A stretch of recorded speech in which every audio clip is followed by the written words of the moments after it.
Bon, et ben on est tout bon. Bienvenue tout le monde, bienvenue à tous. Merci d'être là, merci de nous rendre visite pour un sujet qui s'annonce passionnant. Alors je vous annonce tout de suite, on n'est pas expert ici de ce côté-là. Et donc vous pouvez tout à fait avoir aussi des choses à ajouter, vous pouvez poser des questions. On ne veut surtout pas que ce soit des experts qui prennent la parole pendant 10 minutes et qu'à la toute fin vous ayez la possibilité de parler. Là, au fur et à mesure, on va essayer d'intégrer vos questions au fur et à mesure. Donc, réarmement intellectuel et résilience, préparer la jeunesse française aux défis de demain. Sur cette table ronde, on a différents profils qui vont se présenter à vous. Et on a tous un lien particulier avec la jeunesse et avec les défis actuels et futurs qui nous attendent au sens large. Donc ce que je vais vous demander, peut-être dans un premier temps, c'est... je peux ouvrir le bal si ça vous va, et comme ça, chacun son tour, on présente. Donc je vais vous demander de vous présenter et de dire quel est le lien que vous avez avec la jeunesse. Vous allez voir, il y a un lien qui est évident pour certains. Alors, du coup, je commence comme ça, vous pouvez copier l'exemple. Alors, bonjour tout le monde, je m'appelle Gilda, j'ai 34 ans. Et depuis 9 ans, je fais des vidéos sur YouTube, TikTok et Instagram sur lesquelles je vulgarise des sujets de géopolitique. Donc je me rends sur le terrain avec l'idée de rendre ces sujets compréhensibles par le plus grand nombre. Donc pas forcément que par des jeunes, mais quand je regarde mes statistiques, j'ai quand même 70% des gens qui me regardent qui ont moins de 40 ans. 70% de ces gens-là vivent en France, 30% sont des francophones d'Afrique de l'Ouest, du bassin méditerranéen et de différents pays francophones d'Europe et d'Amérique du Nord. Et donc en fait j'ai un échange avec ces jeunes et j'ai même une mission auprès d'eux, c'est que quand je pars typiquement, que ce soit en Ukraine, que ce soit sur un sujet sur les drones, que ce soit sur un sujet sur le braconnage au Kivu, dans des cartels au Mexique, que ce soit sur le porte-avions, à chaque fois j'ai cette même approche. Comment je peux en parler à des gens qui s'intéressent de base mais qui ne sont pas du tout experts. Donc voilà, le lien à la jeunesse que j'entretiens, c'est que je m'adresse à eux dans des vidéos. J'essaye de comprendre qui ils sont, comment ils se posent des questions pour pouvoir répondre au mieux à leurs questions. Et je passe le micro à ma voisine. Ah bah tu en as un, super. Bonjour à tous, moi je m'appelle Sarah Mbouavili, donc j'ai 2 liens à la jeunesse. D'abord je suis étudiante en Master 2 à Sciences Po Saint-Germain-en-Laye. Et ensuite, je suis responsable du comité Afrique des jeunes IHEDN. Donc, les jeunes IHEDN, c'est la première association européenne et générationnelle sur les questions de stratégie, de défense, de sécurité. Donc, on a plusieurs comités d'études. Je pense que certains connaissent l'IHEDN et aussi les jeunes IHEDN par le même fait. On organise des visites, des conférences, on écrit des publications, de la veille à destination de tout le monde. Mais la particularité, c'est qu'on est tous des jeunes, des étudiants, des jeunes actifs, des jeunes professionnels. Donc voilà. Et l'objectif, c'est de créer vraiment une plateforme d'engagement et une communauté de jeunes qui peuvent s'investir en fait sur des sujets qui les intéressent déjà et qui, je pense, sont primordiales et très importants pour tout le monde également. Donc voilà.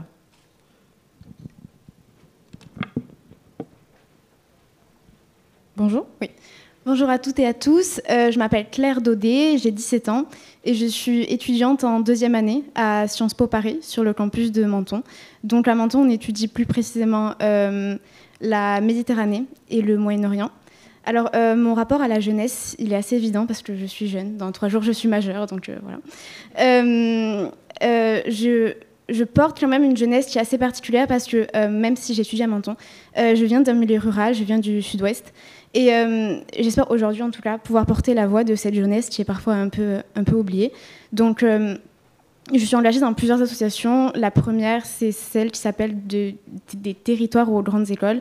Et on aide les lycéens de tous les milieux à ne pas s'autocensurer et à réaliser leurs rêves. Donc, on intervient dans les lycées, on fait du mentorat et on organise des concours d'éloquence pour apprendre aux jeunes à s'exprimer. Parce que si dans la vie, on ne sait pas s'exprimer, on ne peut rien faire. Mon deuxième engagement, c'est plutôt tourné autour de l'environnement. Autour de la justice climatique et de comment les jeunes perçoivent l'environnement et se l'approprient, quand on connaît le contexte de crise environnementale. Voilà.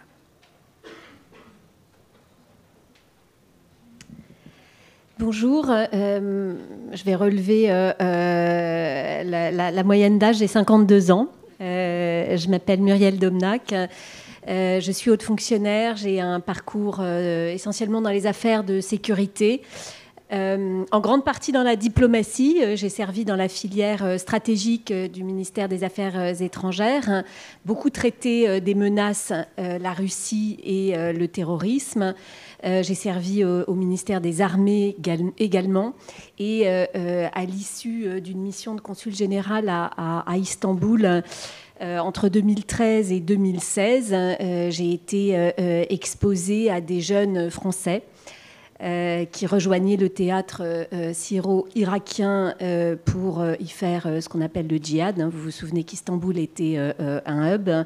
J'ai été amenée à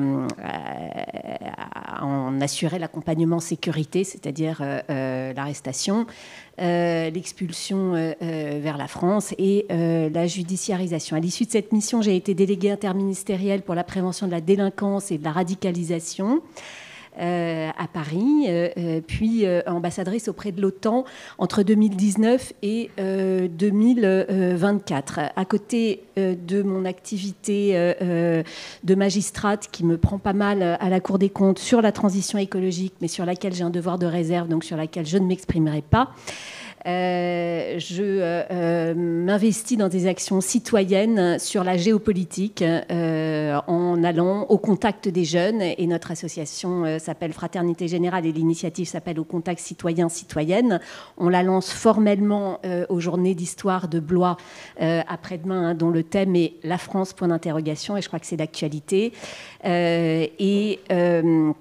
On a déjà, j'aurai l'occasion de l'expliquer, conduit non seulement des interventions, mais la mise en ligne de contenu. Mon rapport aux jeunes, donc c'est la conviction que, comme disait Thucydide, donc là je vais revenir à un ton un peu plus professoral, mais c'est bien de s'en souvenir, la force d'une nation ne réside pas dans celle de ses murailles ni dans celle de ses vaisseaux, et pardon pour les marins parmi vous, mais c'est pas contradictoire. La force d'une nation, la force de la cité réside dans le caractère de ses citoyens. Vous êtes les contribuables, les citoyens de demain. Contribuables, j'insiste, parce qu'on va parler de réarmement, et il faut donc que vous sachiez pourquoi on doit réarmer. Donc vous êtes tout à fait mon sujet d'intérêt. J'ajoute que j'ai 3 enfants de 19, 17 et 13 ans avec lesquels on a un dialogue assez exigeant sur qu'est-ce que c'est la menace, en quoi le climat n'est pas la menace première, et on aura l'occasion d'en parler. Enfin, je ne suis pas contre, au contraire, la prise en compte des enjeux climatiques, mais je pense qu'il y a des menaces plus imminentes. Bon, bonjour à toutes et à tous. Je m'appelle Youssef Alaoua. Je travaille à Sciences Po, le campus Méditerranée Moyen-Orient, là où étudie Claire. Je suis le directeur de ce campus depuis 2 ans. Préalablement à cela, j'y étais étudiant entre 2006 et 2008. Puis j'ai continué à Sciences Po à Paris. J'ai commencé mon parcours professionnel au comité de candidature Paris 2024 pour l'organisation des Jeux Olympiques et Paralympiques en 2015. Donc c'était 9 ans avant la date à laquelle les Jeux ont été organisés en France. J'y ai travaillé 3 ans, puis j'ai rejoint Sciences Po à Paris, aux côtés de Frédéric Millon, qui était directeur.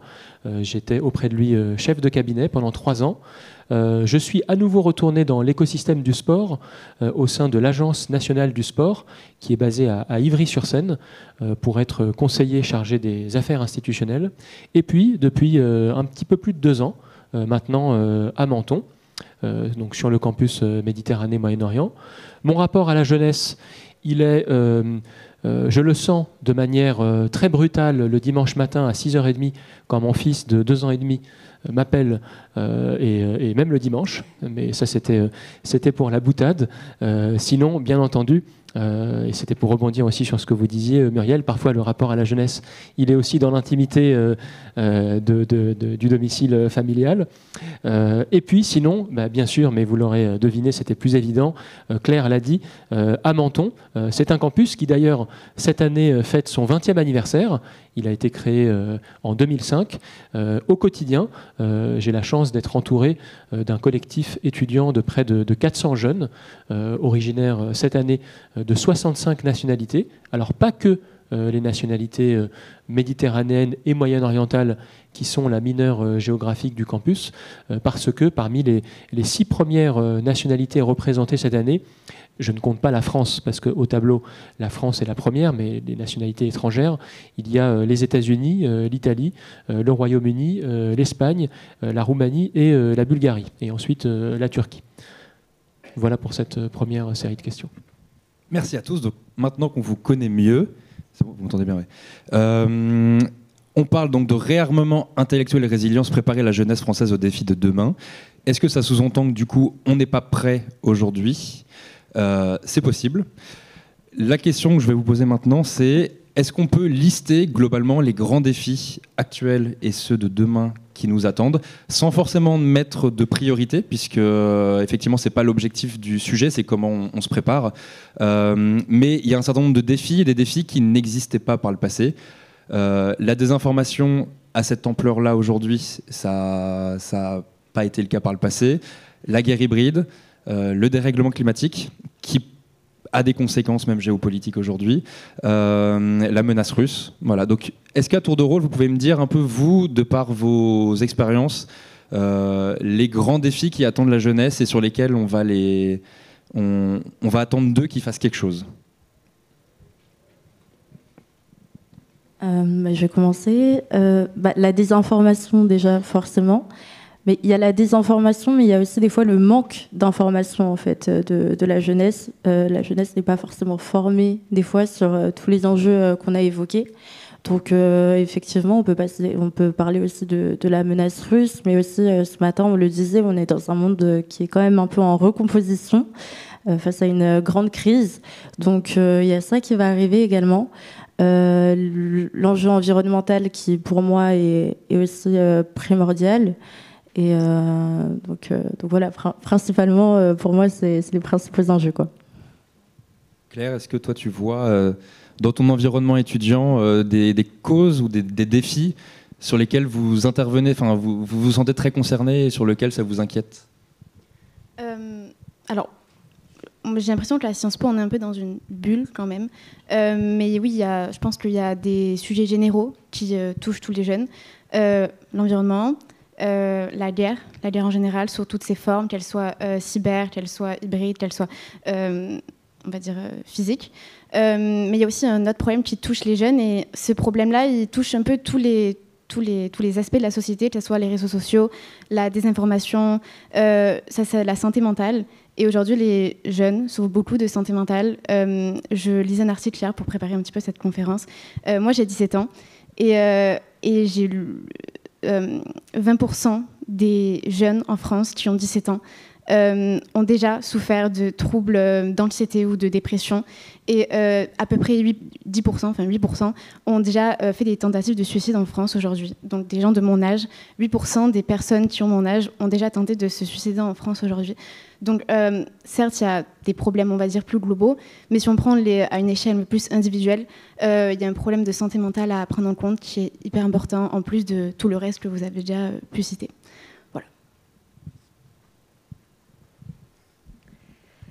Merci.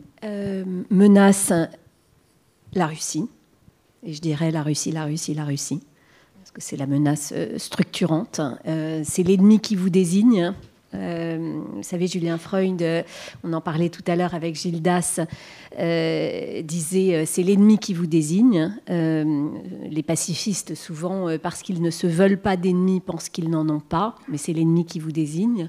L'autre ennemi qui nous désigne, ce sont les terroristes. Avant tout, le terrorisme islamiste, mais Il y a de fait un terrorisme d'extrême droite qui est en train de monter en puissance en France. Il a déjà émergé dans d'autres pays. Donc menace la Russie et le terrorisme, défi et en lien avec les menaces, la polarisation de notre société sur fond de crise de la démocratie, mais également du libéralisme économique, du libre-échange, bref, la crise des piliers qui ont été ceux de notre développement et de notre prospérité, travaillés par les effets du changement climatique et l'anxiété que ça génère, je pense, chez les jeunes. Claire a raison. Mais en fait, si on regarde bien, on se concentre sur les jeunes aujourd'hui, dans beaucoup de classes d'âge au sein de notre société, et donc une espèce de fragmentation au sein de la société. Donc voilà, je serrerai quand même les menaces et les défis. Mais je conclurai comme Claire sur l'anxiété. Sur les défis, j'aimerais simplement peut-être rappeler un moment d'histoire de Sciences Po, qui est une institution d'enseignement et de recherche qui a un peu plus de 150 ans maintenant. Elle a été fondée en 1872 à Paris. Sciences Po s'appelait à l'époque l'école libre des sciences politiques, et les conditions de sa création sont intéressantes à mentionner aujourd'hui parce que en 1870 les armées impériales françaises avaient subi une défaite cuisante face à la Prusse, et à Paris notamment il y avait tout un débat autour des responsables et surtout comment faire pour que ça n'arrive plus. Et donc Émile Boutmy, qui était journaliste, homme de lettres et de son temps, a eu l'idée de refonder la formation des élites parce qu'il considérait que ces dernières avaient une grande part de responsabilité dans cette défaite militaire et intellectuelle. Une fois qu'on a dit ça, encore faut-il se mettre d'accord, définir les bases sur lesquelles cette jeunesse va être formée. Et c'est intéressant à Sciences Po parce que les modalités de la formation définies à l'époque restent encore présentes au quotidien aujourd'hui. Il y en a quelques-unes que je peux partager avec vous. Tout d'abord, c'est l'ouverture à l'international. L'idée d'Émile Boutmy, c'était se former qu'entre Français ne va pas nous permettre forcément de nous rendre compte et de mieux comprendre l'autre, surtout lorsque l'autre est menaçant. Donc rester ouvert à l'international, et notamment par le fait d'apprendre et de pratiquer les langues étrangères, c'est une dimension très importante à Sciences Po. Ensuite, l'interdisciplinarité. Oui, être spécialiste du droit, oui, être spécialiste de l'économie, mais quand il s'agit d'affronter un problème complexe, de décrypter pour comprendre, je vois ici, puis ensuite comprendre pour agir, eh bien, de pouvoir s'inspirer de toutes les sciences humaines et sociales avec une approche historique, sociologique, de sciences politiques et économiques, ça peut aider dans le cadre de la formation des élites qui peuvent être amenées à avoir des responsabilités ensuite. Et puis, dernier exemple, c'était de pouvoir être parfaitement au contact des réalités de son temps. Et donc, de confier la formation des jeunes, non plus exclusivement à des professeurs. Ils ont de nombreuses qualités, mais Émile Boutmy trouvait qu'ils étaient peut-être trop académiques, mais ouvrir la salle de classe à des praticiens. Pour enseigner des finances publiques, une personne du ministère de l'économie et des finances. Pour enseigner des enjeux stratégiques ou de défense, une personne du ministère des armées. Ça reste valable aujourd'hui à Sciences Po. Ça, c'était le petit pas de côté historique, mais qui, je pense, est intéressant, quelque part, face aux défis, aux menaces. Quels sont les grands principes que doivent avoir des lieux d'enseignement qui forment les personnes, les hommes et les femmes, qui, dans 20-30 ans, seront amenés à prendre des décisions qui, on l'espère, seront les meilleures, en tous les cas les plus éclairées possibles. Et puis nous, ce que nous essayons de mettre en place à Menton, notre vision, alors ça n'est pas juste un slogan, Menton, campus de la paix, La menace, c'est la guerre, et le défi, c'est la paix.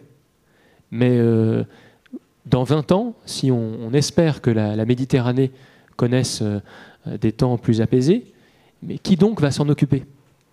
Où sont-ils, les Américains, les Israéliens, les Iraniens, les Égyptiens, les Libanais, les Jordaniens, qui seront assis dans une salle de réunion pour s'occuper de ça? Où sont-ils formés?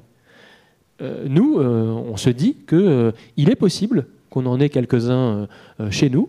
Quand il y a eu la guerre des 12 jours en juin dernier, on s'est assuré que nos étudiants, qui pour les uns étaient à Tel Aviv, pour les autres étaient à Téhéran, étaient en bonne santé.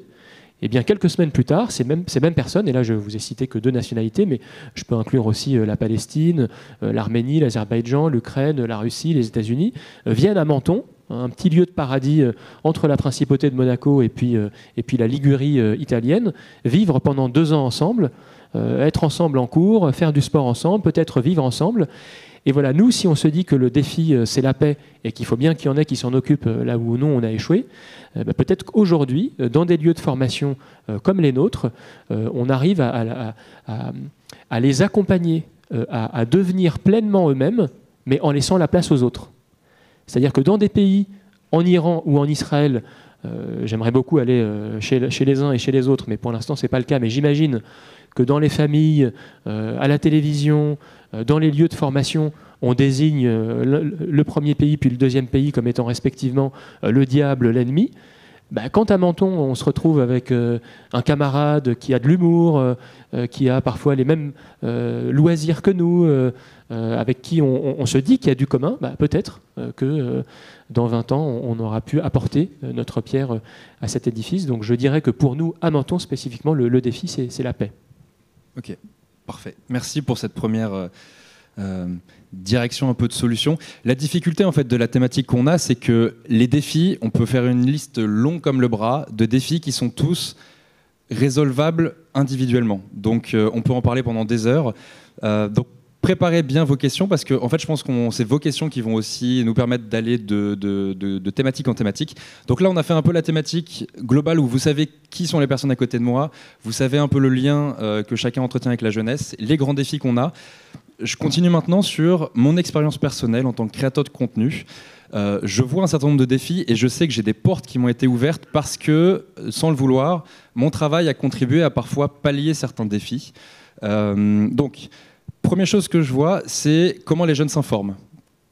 Les réseaux sociaux, le rapport aux réseaux sociaux, il est complexe. Ce que je vois, et c'est que mon avis personnel, mais c'est que la jeunesse est extrêmement informée. Je pense même qu'il y a des parents qui ne se rendent pas compte que quand les enfants arrivent au petit-déj, le matin, ils étaient dans leur lit, ils ont vu une vidéo sur Gaza, et ils sont mentalement là-bas, ou ils ont vu une vidéo sur ce qui se passe ailleurs dans le monde. C'est une jeunesse pour qui le monde...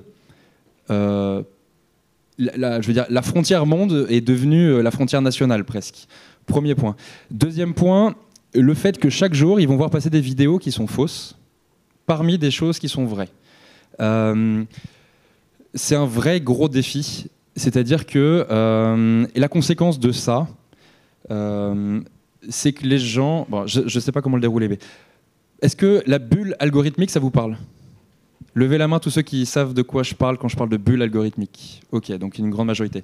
Pour les autres, je vais l'expliquer. Hier, j'étais chez YouTube à Paris et ils nous ont refait encore un point pour les journalistes qui font du contenu sur Internet. Les plateformes fonctionnent avec un fonctionnement. Il y a une logique derrière. La logique, elle est extrêmement avantageuse pour ces plateformes. C'est faire en sorte que quelqu'un qui arrive sur la plateforme y passe le plus de temps possible. Pourquoi ? Parce que plus de publicité générée, plus de fric pour la boîte. C'est ça la logique. Le mécanisme derrière, en soi, je pense que c'est pareil le marketing a existé depuis toujours. On a toujours essayé de se faire chercher à rester les gens dans des centres commerciaux au maximum. Ça a toujours un peu existé cette logique-là. Le problème, c'est que quand c'est de la musique, il n'y a pas de problème. Ok, j'adore le reggae. Ah bah tiens, YouTube voit que j'adore le reggae. Hop, on te balance une autre vidéo de reggae, puis une autre, puis une autre, puis une autre, puis une autre. Il n'y a pas de problème quand c'est de la musique. Quand c'est de la cuisine, il n'y a pas de problème. Quand c'est du sport, il n'y a pas de problème. Quand il s'agit de politique et de se construire une vision réaliste du monde, là, ça devient problématique. Et c'est là où nous, créateurs de contenu, d'information, on bagarre avec des plateformes qui ont un mode intrinsèque de fonctionnement qui est pas fait pour que les gens aient une vision globale. C'est pas comme si l'algorithme il fait OK, toi tu as vu une vidéo d'un point de vue de tel pays, bah maintenant je vais te présenter une vidéo de tel point de vue. C'est pas comme ça que ça fonctionne. Donc ça crée une forme d'enfermement. Et pour ça, je vous invite à aller sur YouTube, regarder des vidéos d'une certaine orientation politique. Vous cliquez, vous regardez, vous voyez comment l'algo vous suggère. Et l'algo, c'est incroyablement puissant, et ça, je pense que les gens s'en rendent pas compte. Quand vous avez 3 vidéos et que vous ne cliquez pas sur 2, c'est déjà un signal que l'algo vous prend en compte. C'est pour vous dire, il y a une pub, ils ont vu si la souris est passée dessus ou pas. C'est incroyable le nombre d'informations que les algos récupèrent pour comprendre le comportement humain. Et c'est même parfois, on se dit, comme par hasard, je parlais d'un sujet avec quelqu'un, avec un copain, et puis le lendemain, j'avais une publicité de ça. Parfois, c'est pas qu'on nous écoute, c'est que parfois, tout simplement, vous avez eu, en tant qu'humain, la même démarche que des milliers et des milliers d'autres personnes qui ont exactement le même mode de fonctionnement. Et les machines, elles, avec tout ce recul, ils construisent des schémas de pensée où on a l'impression qu'on est unique, mais c'est loin d'être le cas. Donc ça, c'est un défi que je vois. Donc pareil, si vous avez des questions, on peut rentrer en détail dessus. Ce que je vois aussi, c'est le rapport au militantisme. Et derrière le militantisme, le rapport à l'identité. Il y a un vrai sujet là-dessus. Comment les jeunes se construisent leur identité aujourd'hui, comment je me sens, moi, Gilda, français, voilà. C'est pas forcément le même cheminement que les générations passées, et il faut pas le juger, je pense, parce que si on le juge, on commence à ne plus vouloir comprendre. Il faut comprendre que si on était tous nés avec un téléphone et avec le monde ouvert comme ça, avec de la vraie info et de la désinfo et tout, on aurait tous le même mode de cheminement. Donc je dis peut-être pour ceux qui sont plus âgés et qui peut-être ne comprennent pas les jeunes générations, il y a un truc autour de l'identité qui est complexe et qui pousse un petit peu à une forme de militantisme absolu. C'est-à-dire, vous soutenez la cause écologiste, la nuance est pas forcément appréciée parce que vous devez respecter, entre guillemets, un peu tout un carcan de qu'est-ce qui va avec l'idéologie. Et donc c'est vrai que ça en fait un peu des piliers comme ça qui communiquent pas trop entre eux. Et ça fait que la contradiction peut être difficile pour certains de par le phénomène de bulle. Et ça provoque même des phénomènes de conflictualité en mode ok, c'est eux contre nous. Et donc voilà. Tout ça pour vous dire que simplement sur la thématique de l'information, vous voyez déjà le nombre de sujets qu'on déroule en dessous. Vous voyez, on pourrait en parler pendant des heures. Là, on a parlé que de ça, que de l'accès à l'information. On peut parler de plein d'autres choses derrière. Donc tout ça pour vous dire que si vous avez des questions, vu qu'on ne peut pas tout traiter, ce sera l'occasion de rebondir peut-être sur d'autres choses. De ce que je vois, avant de vous laisser la parole, dans les choses très positives que je vois. Premièrement, on a mis du temps en Europe, mais je pense qu'on a compris qu'il y a eu un petit soubresaut de par la Russie, de par la guerre hybride. Il y a eu un petit soubresaut il nous a fallu un petit temps pour se rendre compte que nous sortir un peu d'une certaine torpeur. Autre chose que je vois, les institutions françaises ouvrent beaucoup de portes. Donc c'est en train de changer. Les armées françaises font venir énormément de créateurs de contenu pour parler de ce qu'ils font. C'est tout bête, mais j'ai eu la chance de passer une semaine sur le porte-avions, j'ai eu la chance de suivre des unités de l'OTAN le long de la frontière russe, j'ai eu l'occasion de monter à bord d'un avion radar. Je n'aurais jamais pu faire ces vidéos aussi précisément que j'ai pu le faire si j'avais pas pu voir sur le terrain tout ça, si j'avais pas pu interviewer des gens. Donc dites-vous qu'en France, on a cet avantage-là, et j'ai pu le comparer à des événements de l'OTAN où il y avait beaucoup d'autres créateurs de contenu européens et qui me disaient mais comment tu arrives à faire ce genre de vidéo? J'aimerais le faire en Lituanie, j'aimerais le faire en Estonie, j'aimerais le faire en Allemagne, mais il faut reconnaître qu'en France, il y a eu une vraie mentalité nouvelle qui a été il faut qu'on ouvre nos portes, parce qu'en fait, si on veut que la jeunesse se prépare aux défis, il faut qu'ils comprennent les défis. Pour comprendre les défis, il faut que quelqu'un les explique. Et avec un langage que eux comprennent. Donc là-dessus, on est en avant, je pense, par rapport à d'autres pays. Donc j'ai parlé des armées, j'ai parlé aussi du ministère des Affaires étrangères. J'ai eu l'occasion, moi, de suivre le ministre des Affaires étrangères en Ukraine. J'ai eu l'occasion de suivre le président de la République 2 fois à l'étranger, donc j'ai été très gâté là-dessus. Donc il faut que les portes continuent de s'ouvrir, parce qu'il faut plus qu'il y ait de fossé, entre guillemets, entre les grandes institutions et la jeunesse. Et autre chose sur laquelle je vois aussi, et ça j'ai eu l'occasion d'en parler avec certains chercheurs, après promis je vous laisse la parole, c'est qu'en France, sans aucun chauvinisme, il y a une certaine propension à avoir une culture stratégique, à s'intéresser foncièrement à la géopolitique, à l'actualité, à tout ça. Hier, encore une fois, chez YouTube, ils nous ont dit, vous voyez tout ce qu'il y a Hugo Décrypte ou pas? Levez la main tous ceux qui connaissent Hugo Décrypte. Ok. Pour ceux qui ne connaissent pas, c'est un créateur de contenu qui est un colosse. Si vous passez dans n'importe quelle école en France et vous le demandez aux jeunes qui s'informent sur l'actualité, la grande majorité vous dira Hugo Décrypte. C'est un jeune qui fait globalement de l'actualité et il a 23 millions d'abonnés en cumulé. C'est une machine de guerre. Il a pu interviewer Zelensky, des grandes personnalités, Macron, il a interviewé Bill Gates. Et en plus de ça, il fait du contenu tous les jours pour informer sur ce qui se passe. Tout ça pour vous dire qu'il n'existe qu'en France. Ce système-là n'existe qu'en France. Aux US, il y a d'autres gens qui informent sur les réseaux sociaux. En Italie, il y a un autre compte très connu qui informe. Il n'a que 1 million, ce compte. Hugo en a 23 millions. Pour vous dire qu'il y a vraiment une spécificité en France là-dessus. Donc, il faut utiliser cet atout pour continuer à tisser des liens. Donc, peut-être que... Est-ce que vous avez des questions à poser à nos intervenants ici? Ce qui nous permettra de relancer. Ouais, je vois une question. Oui. Il parle bien fort si ça ne te dérange pas, je suis désolé. Merci.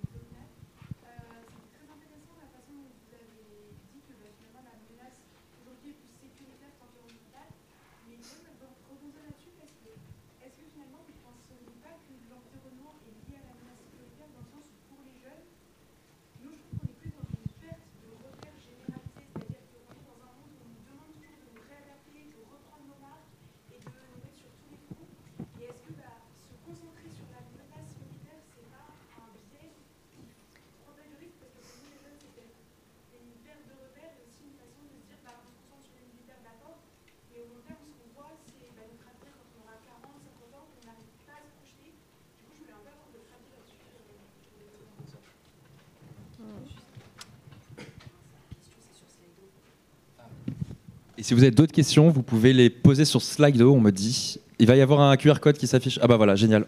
Vous pouvez, pour les suivantes, on pourra les poser là. Merci. Donc c'est bien parce que je suis à des centaines de kilomètres de chez moi, mais j'ai l'impression de continuer la discussion d'hier soir. Donc j'entends ce que vous dites, d'autant plus que je l'entends chez moi et que... il se trouve que je travaille sur les enjeux de transition écologique et que je vois tout à fait la réalité de ce qui nous arrive, à la fois en termes de défis et de murs d'investissement, et notamment sur le terrain budgétaire.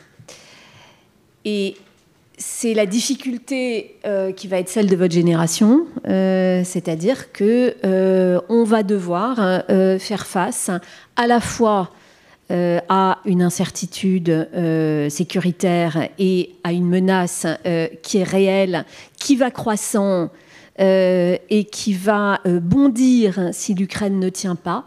C'est pour ça que le soutien à l'Ukraine, c'est un investissement dans notre sécurité.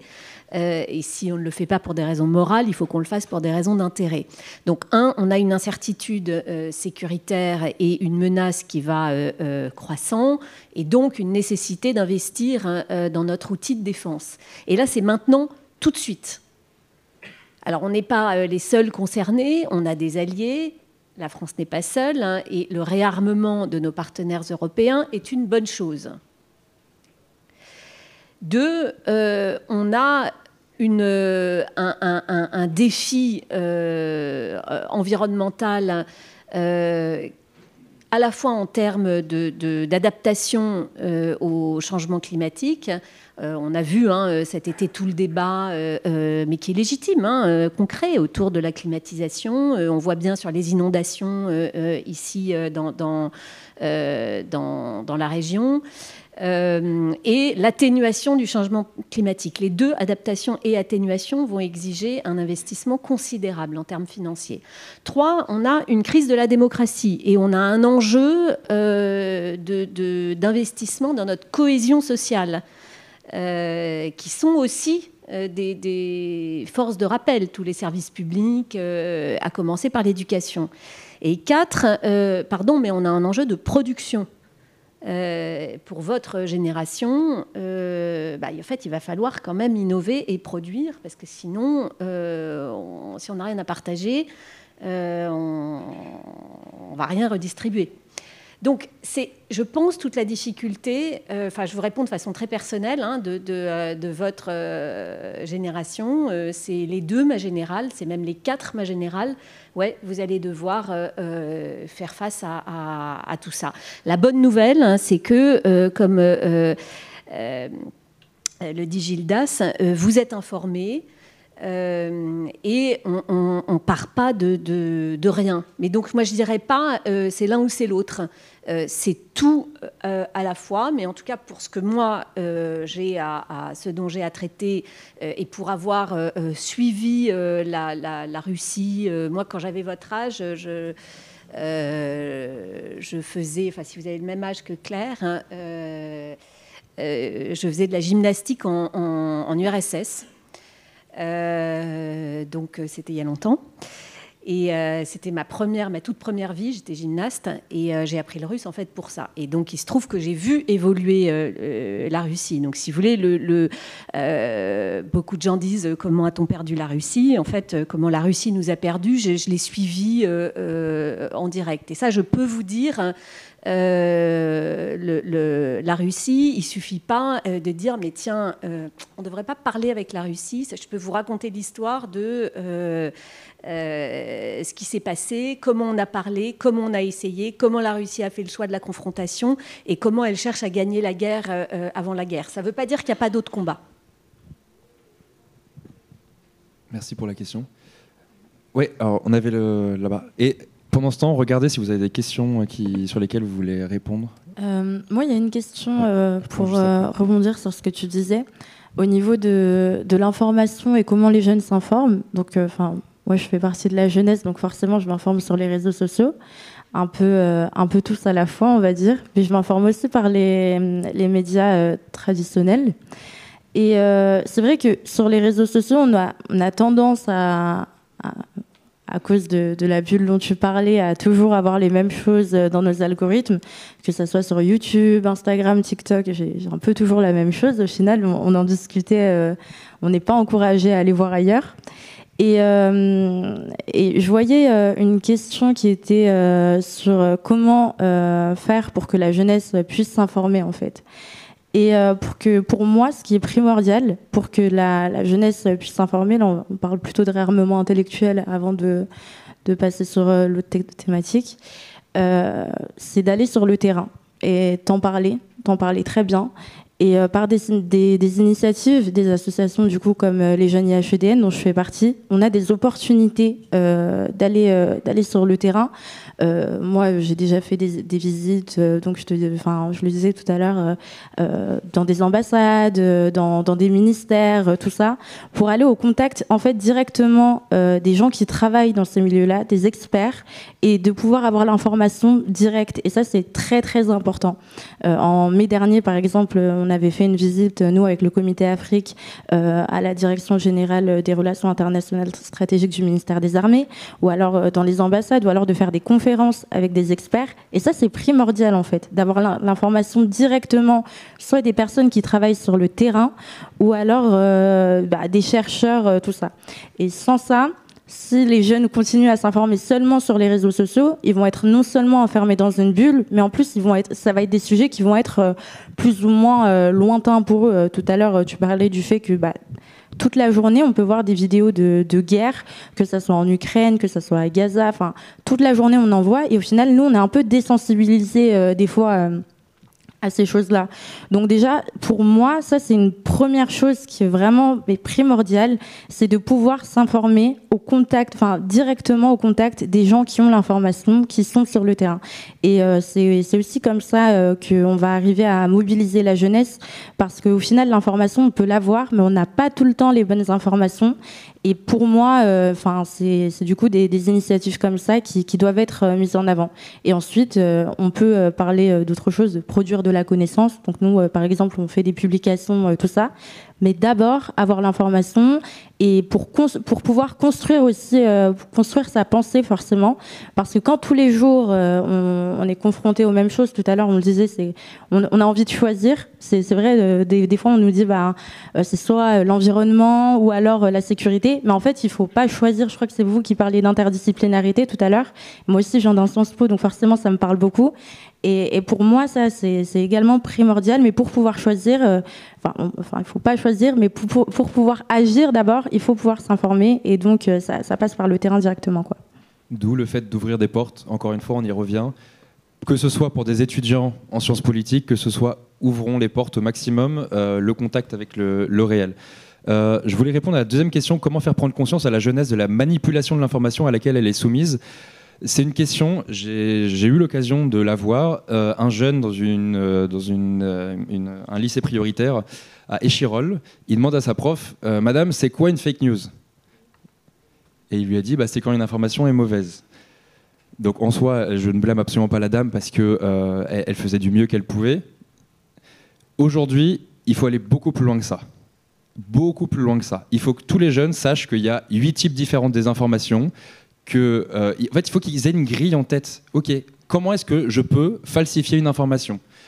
Une gradation qui va de la simple petite erreur journalistique où le titre est un peu mensonger parce qu'il ne correspond pas vraiment à l'article, à une gradation qui va jusqu'à de la désinfo pure et dure fabriquée par des pays étrangers qui ont pour objectif de nuire.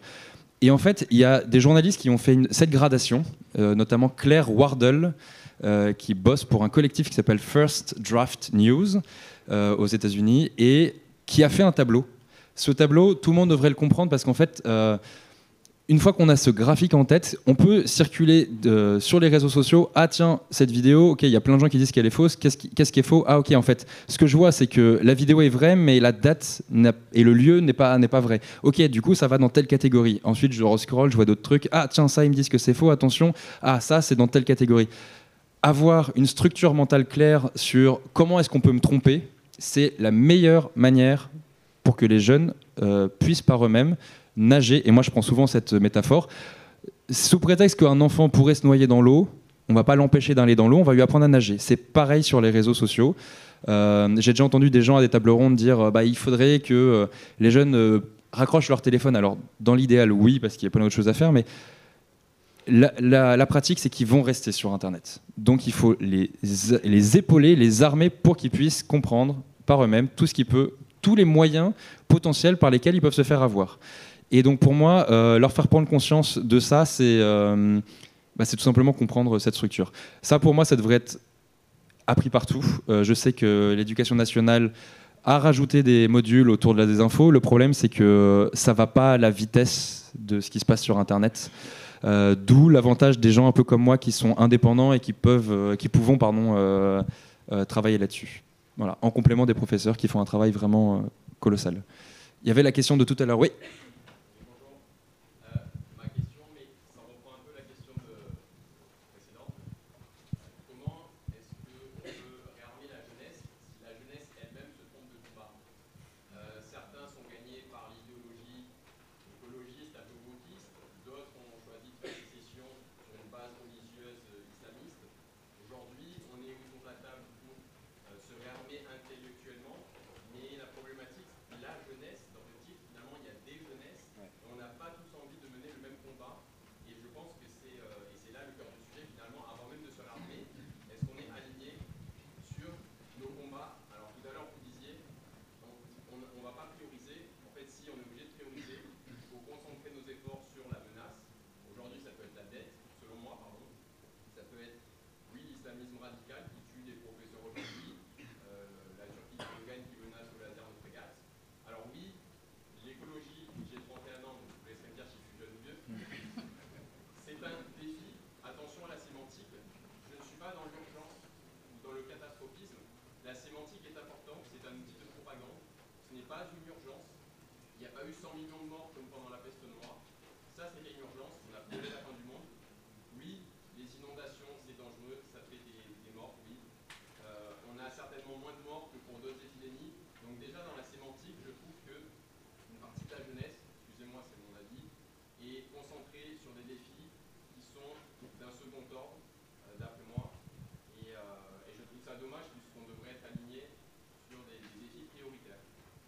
Ok. Et est-ce que tu as une question qui complète ou c'était pour savoir? Est-ce que quelqu'un veut rebondir sur ce qui vient d'être dit? Et d'ailleurs, il y a une des personnes qui avait noté dans la réponse, c'est pas une jeunesse, mais des jeunesses, donc on est en plein dedans.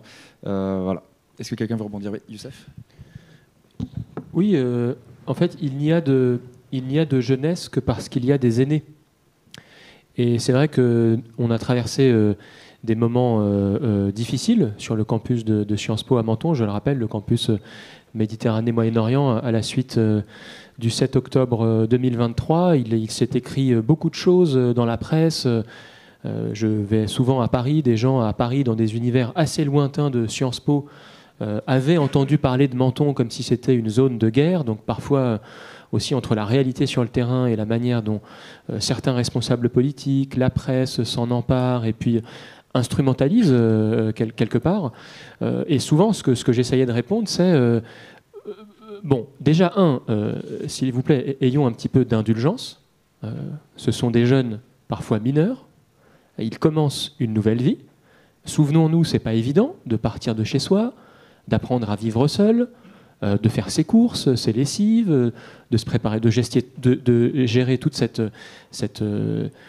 mécanique du quotidien. Enfin, il y a des choses bien plus difficiles, bien sûr, mais il s'agit de les appréhender, et en plus de ça, avec des études particulièrement exigeantes. Donc, soyons un petit peu indulgents, parce que ce sont des jeunes, voire très jeunes, entre 16, 17 et puis 19.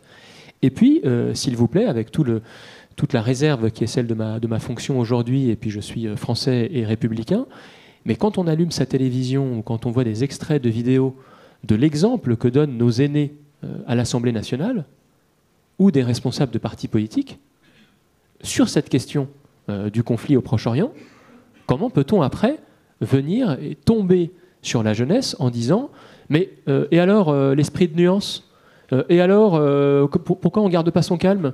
Ouais, mais enfin, attendez, vraiment, donc du coup, voilà, je me dis, mon père, ma mère, je ne parle même pas de mon grand-père, eux me parlent, Monsieur Chaban-Delmas, Monsieur De Gaulle, Monsieur Mitterrand. Je suis allé me renseigner, je regarde des vidéos. Le français, Claude Lévi-Strauss disait, il parle français comme d'autres rêveraient d'écrire. C'est vrai. Quand on regarde certaines vidéos du général de Gaulle ou de certains responsables politiques des années 70 ou 80, ça donne envie d'ouvrir un livre, d'ouvrir un dictionnaire, et puis de s'élever l'esprit. Aujourd'hui, voilà, vous aurez deviné ce que j'allais dire, mais voilà, il y a aussi une forte responsabilité des aînés, de l'exemple qu'on donne, et notamment parce que c'est souvent repris sur les réseaux sociaux, et dans la manière dont sont tenus les débats. Je vous avoue avoir beaucoup de mal à suivre longtemps un débat politique. On n'a pas l'impression d'apprendre grand-chose, on ne s'écoute plus, et donc ça donne parfois aussi envie de se dire, bon, bah, si c'est ça, bah, je vais aller me renseigner ailleurs, et puis voilà. Donc ça c'est le premier point. Et puis peut-être l'autre chose qui est je fais le parallèle peut-être avec l'univers de la cuisine ou du sport, c'est que je trouve que la difficulté des réseaux sociaux, c'est la facilité. C'est tellement facile de donner son avis qu'on le donne. Avant, en tout cas avant, il n'y a pas si longtemps que ça, moi il y a 20 ans, j'avais encore des enseignants qui me disaient si tu n'as pas quelque chose d'intéressant à dire, tu te tais. Et tu vas d'abord lire, tu prépares ton petit sujet, et puis quand ça participera du débat collectif, tu lèveras la main, puis tu auras la parole. Aujourd'hui, avec le confort de l'anonymat et puis la facilité avec laquelle on peut écrire un texte, on a le sentiment d'être légitime de donner son avis sur tout. C'est-à-dire qu'on peut se dire qu'on a la possibilité de préparer ou d'offrir un repas 3 étoiles au guide Michelin sans même savoir couper des oignons. Je ne sais pas si cette comparaison vaudra raison, mais il y a des gammes, un peu comme au sport. Avant de préparer une grande compétition, il s'agit de se former avec méthode, avec rigueur, avec persévérance, avec abnégation. C'est ce qu'on essaye de faire, c'est ce que les enseignants et les enseignantes essayent de faire dans des établissements d'enseignement supérieur comme les nôtres. Je voyais tout à l'heure une question aussi sur les valeurs. La valeur de la lecture, se plonger dans un texte de plusieurs pages, le lire, peut-être ne pas céder tout de suite à la facilité de demander à l'intelligence artificielle de le résumer, Et parfois, c'est même en langue étrangère. Il y a aussi de la documentation en histoire, en sciences politiques qui est en anglais. Prendre la parole, construire un raisonnement, l'exprimer en des termes clairs, dans des temps contraints. Voilà, tout un tas de processus, de méthodes qui progressivement préparent. Et donc, c'est quelque part lutter contre la facilité que permet parfois les réseaux sociaux. Merci beaucoup. Est-ce que quelqu'un voulait rebondir sur ce qui venait d'être dit avant, sur le fait que plein de combats sont menés par des personnes différentes sur plein d'enjeux, et comment est-ce qu'on règle la question de l'urgence? Est-ce que quelqu'un voulait rebondir dessus? Oui. Oui. Alors, c'est vrai qu'aujourd'hui, la formulation de cette table ronde, elle est un peu mal posée parce qu'il n'y a pas une seule jeunesse. Il y a plusieurs jeunesses. Elle est plurielle. Pour vous un peu vous montrer à quel point la jeunesse est plurielle. Du coup, moi, je viens d'un milieu rural et je viens d'un milieu paysan. Et je suis aussi à Sciences Po. Donc, ça fait vraiment un grand écart dans ma vie. Et j'étais à Sciences Po et j'avais une amie qui me disait qu'elle allait faire un stage chez Dior. Et je rentre chez moi. Je commence un stage dans une mission locale. Et là, un jeune de 16 ans me montre très fièrement, enfin, on avait sympathisé, il me montre que hier, il avait pris de la ferraille dans la forêt, dans la ville qu'il avait trouvée, pour la faire fondre, pour gagner de l'argent. Pour montrer à quel point la jeunesse en France est plurielle et qu'aujourd'hui, en France, il y a des jeunes qui souffrent de misère sociale et c'est pas qu'un mythe, quoi. Et certes, c'est une minorité, mais c'est une minorité abondante. Ensuite, là, on parle de réarmement intellectuel.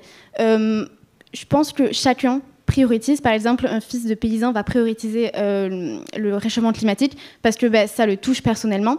Donc, en fonction de la perspective, oui, tout le monde va prioriser quelque chose. Là, aujourd'hui, on parle de réarmement intellectuel. Et quand on parle de réarmement intellectuel, on parle d'esprit critique, on parle de nuances, on parle de toutes ces choses-là. Et on peut pas... Tout dépend de à qui va entamer ce réarmement intellectuel et qui va imposer ça, entre guillemets, aux jeunes.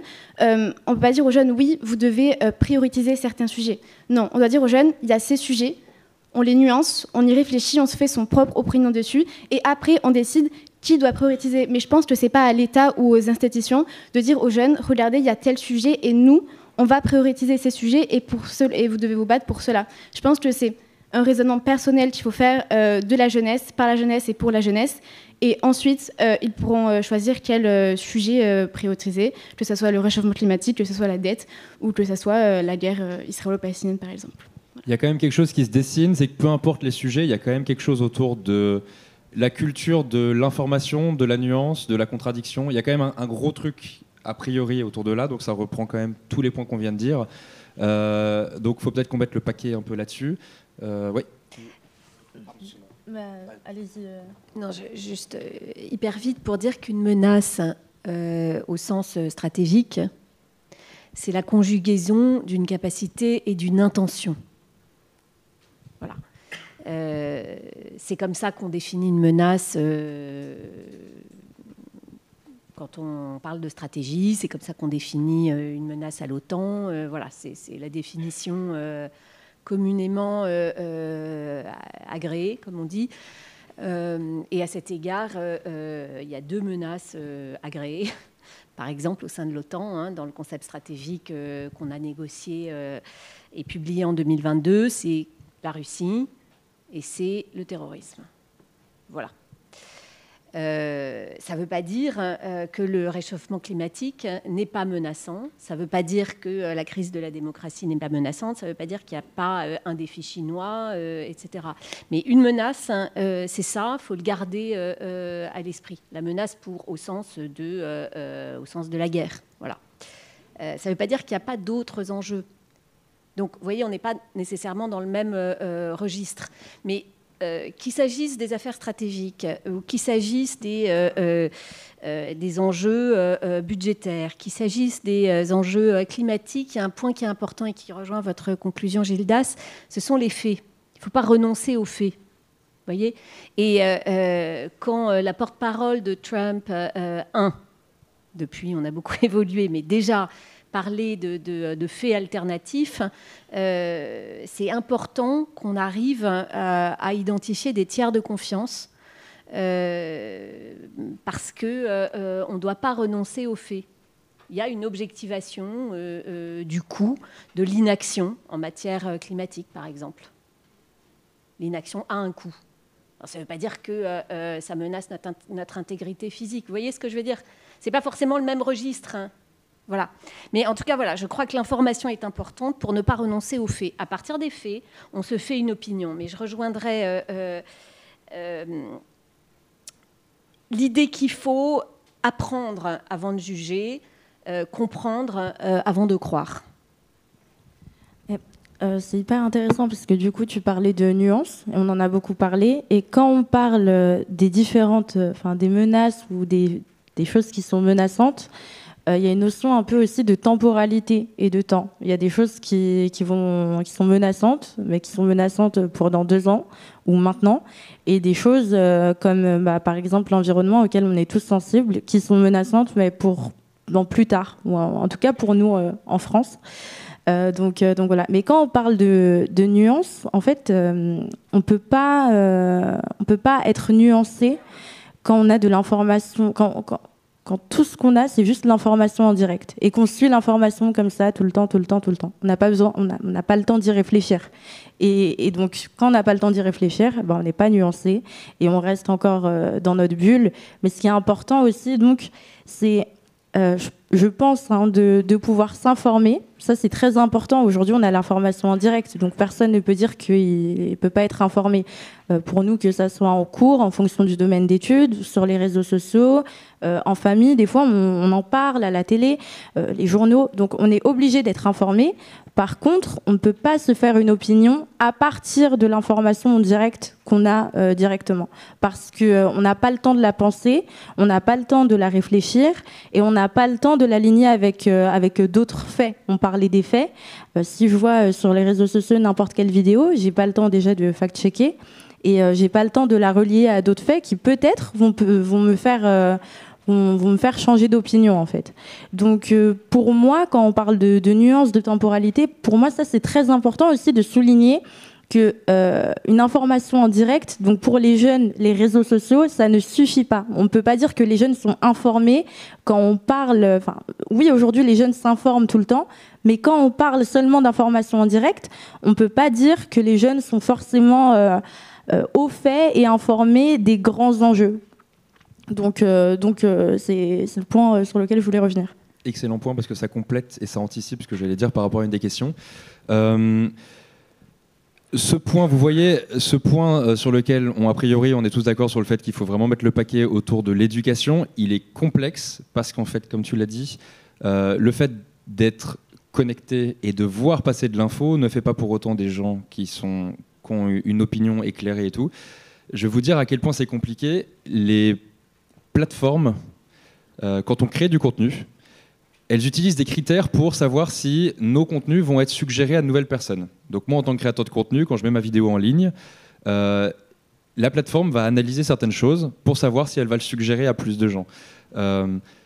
Est-ce que les gens vont regarder le watch time, donc c'est-à-dire est-ce que les gens qui ont cliqué sur ma vidéo, est-ce qu'ils ont regardé 2% de la vidéo, est-ce qu'ils ont regardé 50% de la vidéo, est-ce qu'ils ont regardé 98% de ma vidéo,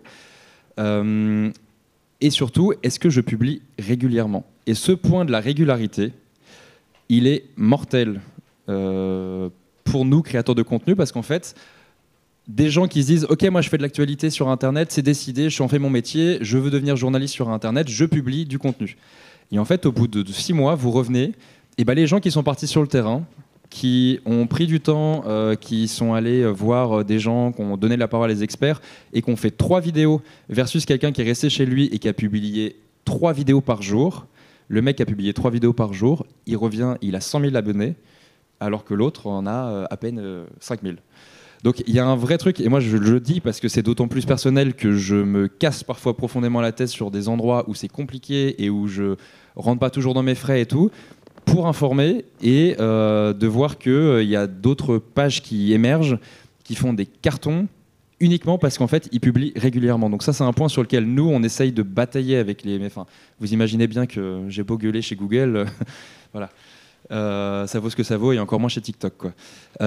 Mais donc, cette question de la fréquence, je pense que tôt ou tard, il y aura un débat qui va s'imposer assez violemment auprès des plateformes sur la régularité, en fait. Il crée une sorte de spirale qui va très très vite et où tout le monde doit suivre très très vite, et ça empêche le recul, le jugement critique, les vidéos qui arrivent 10 jours après un événement pour expliquer en profondeur, faire des liens, des trucs. Parce qu'il y a une question là qui dit, vous avez mentionné la désinformation et le manque d'information, mais la surinformation ne pose-t-elle pas un risque de centralisation des idéaux? On est en plein dedans.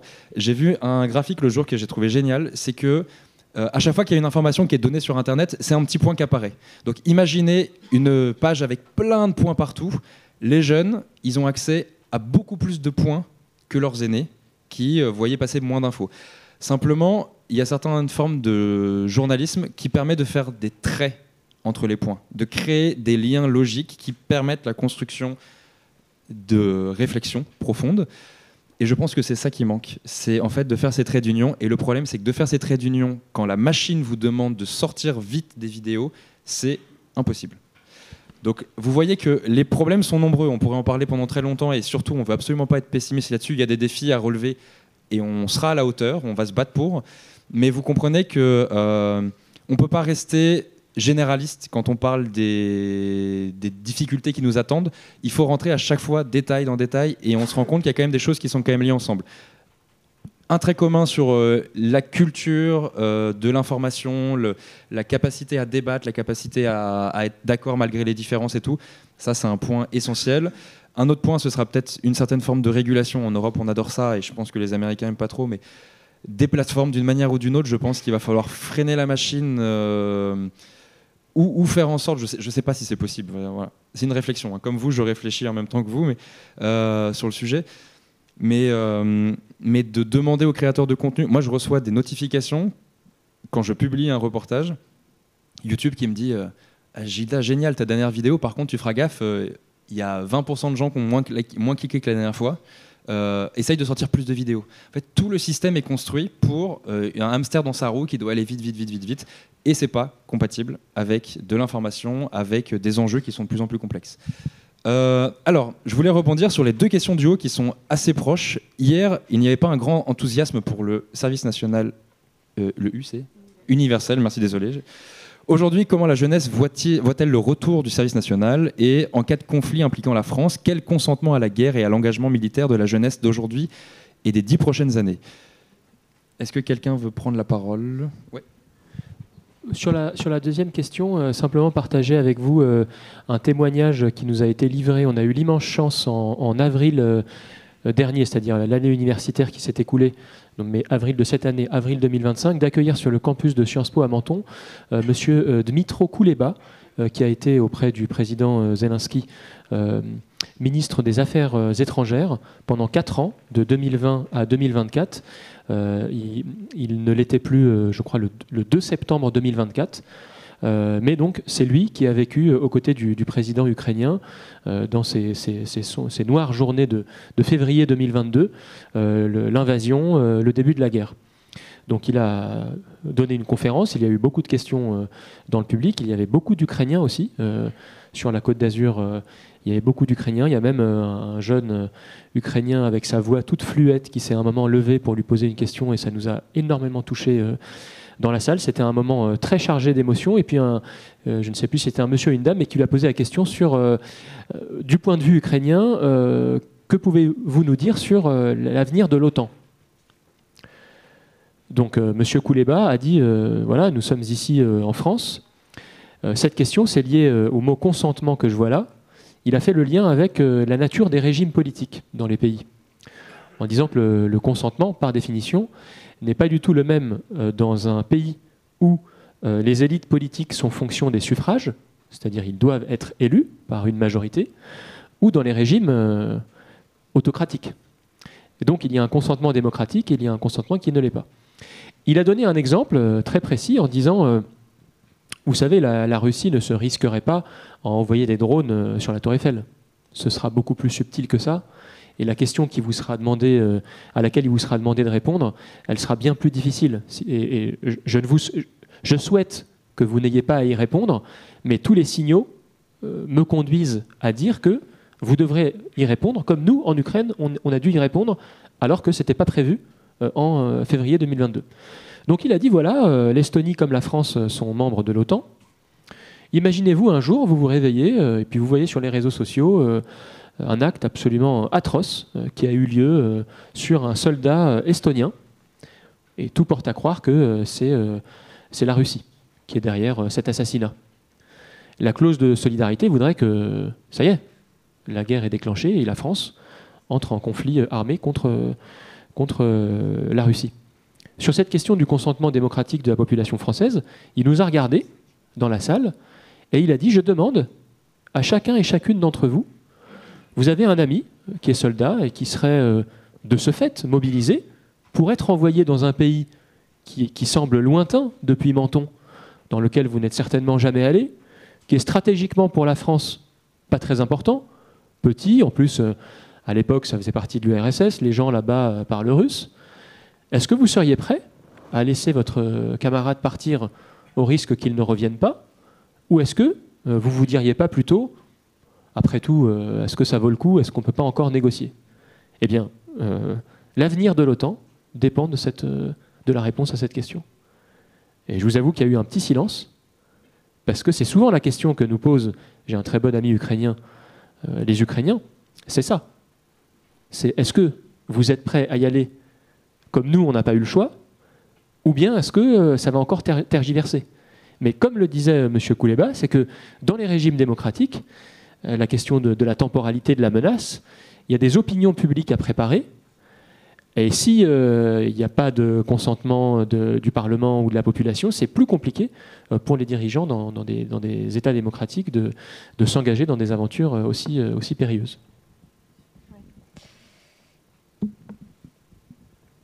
Ça appelle, Youssef, énormément de réactions de ma part, ce que vous dites.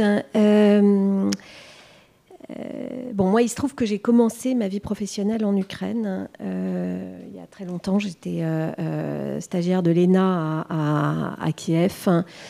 Et à l'époque, la société ukrainienne ressemblait à la société russe. D'ailleurs, l'Ukraine est l'un des pays, l'une des républiques de l'ex-URSS les plus soviétisées, pour plein de raisons qui tiennent à l'histoire. Ce que j'ai vu au cours des années qui ont précédé la révolution de Maïdan en 2014, c'est une divergence des sociétés russes et ukrainiennes très profonde. À partir de laquelle vraiment il y a eu des aspirations démocratiques au sein de la société ukrainienne, et la société ukrainienne a gagné ses épreuves de force face au pouvoir, pas complètement, hein, il y a encore des enjeux d'oligarchie, de corruption, etc. Mais là où la Russie en perdait de plus en plus. Bon, tout ça pour dire que la société ukrainienne s'est profondément démocratisée, et que se démocratisant, moi je me souviens que mes amis ukrainiens se demandaient comment ils allaient réagir en cas de guerre, justement. Donc la question que pose Kouleba, les Ukrainiens se la sont posée. Et d'une certaine manière, c'est pour ça que l'Ukraine, souvenez-vous, hein, jusqu'au 24 février 2022, ne voulait surtout pas donner du crédit aux rumeurs de guerre. C'était aussi pour protéger sa société, ce qui n'a pas empêché les autorités de préparer la résilience de la société. Et puis, il s'est avéré que c'est la force morale de la société qui leur a permis de tenir. Alors ça dit quoi? Ça dit ce qu'on appelle le biais de projection affective, c'est-à-dire qu'on ne sait pas comment réagit une société en cas de guerre. Et donc, si vous voulez, moi, le discours qui s'apparente très souvent à du pessimisme sociétal, hein, faut dire les choses comme elles sont. S'agissant de notre société, sur la manière dont on réagirait en temps de guerre, hein, je dis pas qu'on se trompe à 100%, mais naturellement, je vois les interrogations. Mais je dis que profondément, on ne sait pas. Et les Ukrainiens eux-mêmes, je crois, ne savaient pas. Mais on sait ex post que finalement, la démocratisation de la société a été un levier. A contrario, les régimes autoritaires ont sont des immenses dysfonctionnements. Poutine était convaincu et s'est laissé convaincre que les forces russes entreraient dans Kiev très facilement, qu'elles prendraient Kiev si facilement qu'il n'a envoyé que des unités de l'équivalent de la garde républicaine pour entrer dans Kiev, qui donc étaient légèrement armés et ont été sortis très facilement.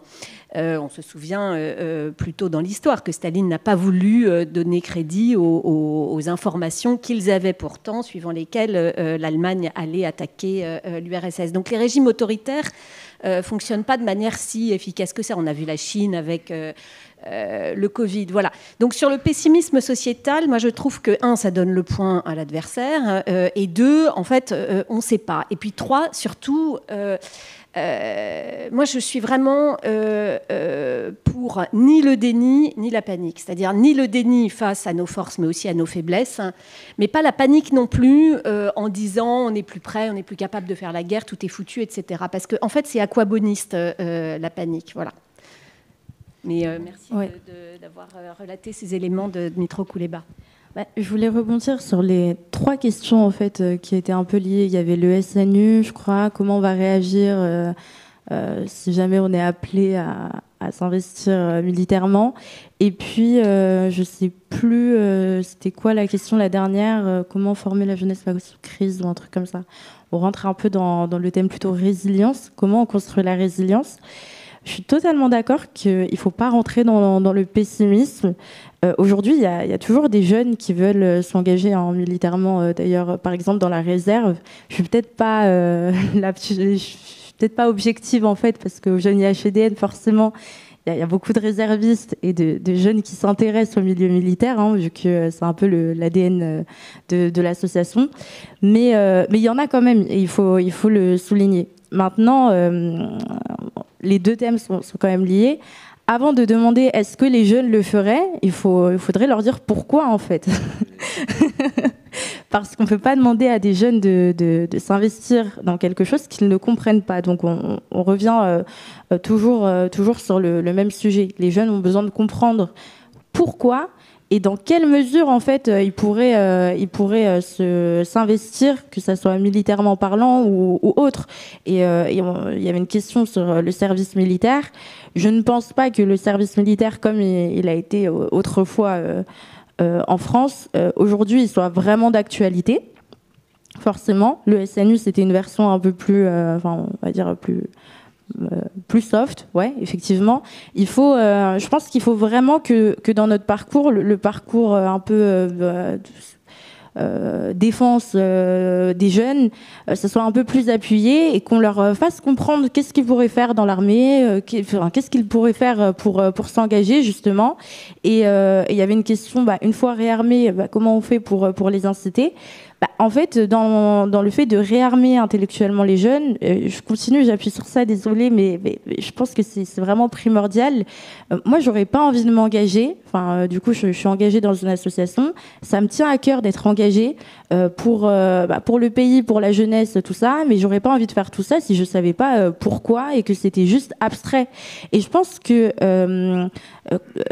pour énormément de personnes aujourd'hui, pour énormément de jeunes, tout ça c'est un peu abstrait. Les jeunes ils savent pas comment ça fonctionne en fait, les institutions, tout ça. Vous avez été dans des institutions, mais je crois que vous êtes au contact des jeunes aussi.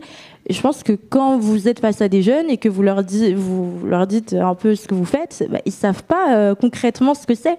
Ils n'arrivent pas à comprendre et à le matérialiser parce qu'ils ne le voient pas. Donc pour moi, je reviens sur la connaissance du terrain. C'est primordial qu'on puisse faire des ponts entre les jeunes et les institutions.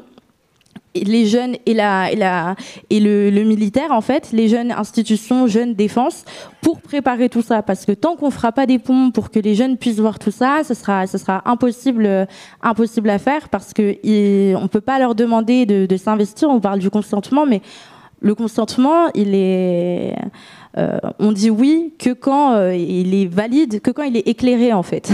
Donc on peut pas leur demander d'aller dans quelque chose qu'ils ne connaissent pas, même s'ils disent oui, au final ce sera pas un vrai consentement. Donc je reviens sur ça, et pour moi c'est primordial, et aussi dans la résilience, pour l'engagement, avant d'arriver à cet engagement-là, qui est vraiment primordial de faire des communautés, des plateformes d'échange entre jeunes, et ben d'abord il faut leur montrer ce que c'est, et donc créer des ponts entre les institutions et la jeunesse. Et ça me permet de rebondir sur, oui, vous m'entendez, sur ce qu'on a dit juste avant. Donc c'est génial, on commence à faire une boucle, ça c'est cool. Pour parler du consentement en cas de conflit, un truc que je vois, c'est, vous savez, tout à l'heure je vous parlais de chaque information sur le web, c'est un point, mais qui manque en fait de les relier entre eux. Quelque chose que moi j'observe, c'est que de par le fait qu'il n'y ait pas de traits qui soient connectés, il y a beaucoup de choses qui sont... Tout est relativisé en fait. C'est-à-dire, oui, la Russie vous attaque, ok, oui, mais en même temps, vous regardez, vous avez colonisé des pays, point. Et donc en fait, c'est mis sur le même plan, il n'y a pas de relation historique, il n'y a pas de truc. Et donc en fait, c'est argument contre argument qui ne sont pas corrélés, qui ne sont pas pondérés, qui ne sont pas mis en perspective. Et je pense que du coup, tout ce qui est engagement en cas de conflit, en France, de ce que je vois sur les réseaux, il y a un vrai truc je peux pas parce qu'on a ce poids colonial qui a été remis en question, et à juste titre, récemment. Donc je pense que pour qu'il y ait un consentement, il faut donner envie aux jeunes de savoir ce qu'ils défendent. Et pour être allé typiquement au Parlement européen et avoir vu un peu certains messages qui sont passés, je trouve que c'est pas assez, comment dire, les jeunes ne se rendent pas assez compte typiquement de ce que l'Europe fait pour un certain nombre de pays, de voir des trains, de voir des trucs qui sont financés par de l'argent européen à côté de chez eux, de savoir qu'ils ont le droit de s'exprimer politiquement, même si le système n'est pas parfait. Il y a d'autres pays en face où on les balance par la fenêtre, les gars. Enfin, donc c'est où on les pourchasse. Donc c'est encore une fois, c'est pour ça que finalement, je pense que beaucoup de choses est quand même lié à l'éducation, à l'information. Il y a quand même un gros truc là-dessus. C'est qu'à partir du moment où les gens ont conscience de ce qu'ils défendent, des valeurs qu'ils veulent promouvoir, je pense que le consentement est plus facile et plus éclairé. Donc voilà, c'était pour faire le point par rapport à ce qu'on disait tout à l'heure sur l'information. Oui, il y a une question ici. Jean-François Pelliard de la FMES. Juste une petite réflexion sur le consentement. Je ne pense pas qu'on se trouve demain dans une configuration, dans une forme de guerre qui appelle effectivement un consentement assez généralisé de la jeunesse. D'ailleurs, c'est sans doute pour ça qu'il n'y a plus aujourd'hui de service militaire obligatoire. En revanche, il y a aujourd'hui déjà des formes de consentement qui sont anticipées par l'engagement dans une carrière militaire ou dans la réserve, vous en avez parlé. En revanche, je pense qu'on ne demandera pas aux jeunes s'ils consentent au conflit. Lorsque le conflit va arriver, ils vont forcément le subir, que les jeunes comme les vieux d'ailleurs, comme les anciens, et ils le subissent déjà par tout ce qu'on a dit autour de la désinformation.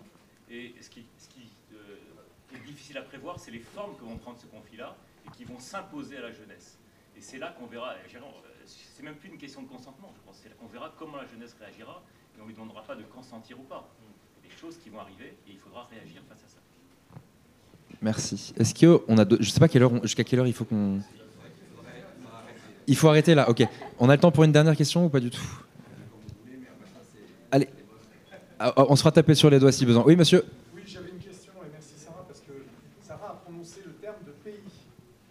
Moi, je suis officier, donc j'ai, pendant un certain nombre d'années, accompagné, formé, emmené au combat un certain nombre de jeunes. On se bat pour son pays. Il ne faut juste pas oublier que il me semble que la fierté d'être français, c'est pas un gros mot encore. Dans le cadre européen, dans le cadre de toutes les valeurs que nous défendons. Mais si ça n'est pas expliqué à un moment ou à un autre à nos jeunes, par leurs parents, par les systèmes éducatifs, là, le jour où ils vont se retrouver dans une situation qui va être une situation compliquée, eh bien ça, ils ne l'auront pas entendu quelque part. Et je pense que c'est aussi un bon moyen d'ailleurs de couper le cou à certaines vidéos qui circulent, mais ça pour moi, ce n'est pas ringard. Force est de constater que les jeunes, en 2025, on a recruté 15 000 jeunes dans l'armée de terre. Ces 15 000 jeunes femmes et jeunes hommes, ils sont venus quand même parce qu'il y avait quelque chose pour eux. Il y avait une petite lumière qui était allumée. Donc moi, cette fierté, ce sens de défendre ces valeurs, encore faut-il effectivement les expliquer, puis, vous avez parlé d'éducation. Moi, je peux que souscrire. Donc, ma question, c'est comment on fait passer, et c'est trop tard maintenant, justement, ce sens de cette fierté d'être français au XXIe siècle, avec tout ce qui se passe aujourd'hui. Je pense que ça, c'est quand même un beau programme de formation à proposer à l'éducation nationale. Mais, alors, pardon, je vous interromps juste parce que on appelle ça un two fingers à l'OTAN, et je suis tout à fait d'accord avec vous, Général. Et je veux signaler que la différence entre une menace et un défi, entre la Russie et le changement climatique, c'est que la Russie, elle nous attaque comme Français. Elle attaque notre pays. Les attentats de 2015, la France était attaquée en tant que telle. Donc on doit se défendre en tant que telle aussi. Réponse à votre deuxième point, moi j'interviens beaucoup dans les lycées avec l'association des profs d'histoire géo, et je suis vraiment heureusement surprise, en tout cas encouragée par la qualité de l'investissement des profs et la fierté d'être français qu'ils transmettent, y compris dans des zones difficiles. Et je le dis d'autant plus que j'étais assez agnostique avant d'entrer. Donc je voudrais rejoindre la conclusion de Sarah. C'est vraiment la responsabilité des institutions, vous en bénéficiez, Gildas, tant mieux, d'ouvrir et de l'école, d'accueillir aussi des militaires, d'accueillir ceux qui ont la fierté du drapeau. Oui, je suis totalement d'accord. Et merci pour votre intervention. Et merci de rappeler aussi qu'il y a des jeunes qui s'engagent. Parce que des fois, on n'a pas eu le temps d'en parler, mais on parle souvent de la jeunesse, là, aujourd'hui, comme une cible. Il faut informer la jeunesse, il faut aider la jeunesse. Mais la jeunesse, c'est avant tout une force de proposition, et c'est avant tout un acteur, en fait, dans toutes les crises. Et donc, c'est important de rappeler, là, on est deux jeunes, du coup, dans la table ronde, mais c'est important de rappeler que sur tous les fronts, on est trois, c'est vrai. Non, mais il est... Mais c'est vrai, non, il est modérateur. Au jeune IH... Au jeune IHED, on considère que les jeunes, c'est de 18 à 34 ou à 35, donc t'es presque dedans. mais il faut rappeler aussi que les jeunes s'engagent, et c'est important de ne pas l'oublier, en fait, et de ne pas les voir juste comme une cible. On l'a dit, il y a plusieurs jeunesses, et il y a une jeunesse qui s'engage et qui le fait tous les jours. Donc je voulais juste souligner ça, en fait. Et effectivement, c'est dommage qu'on n'ait pas plus de temps pour parler de ce sujet-là qui est passionnant. Tant qu'on ne nous met pas dehors, Ah merde, zut, dommage. Bon, merci à tous.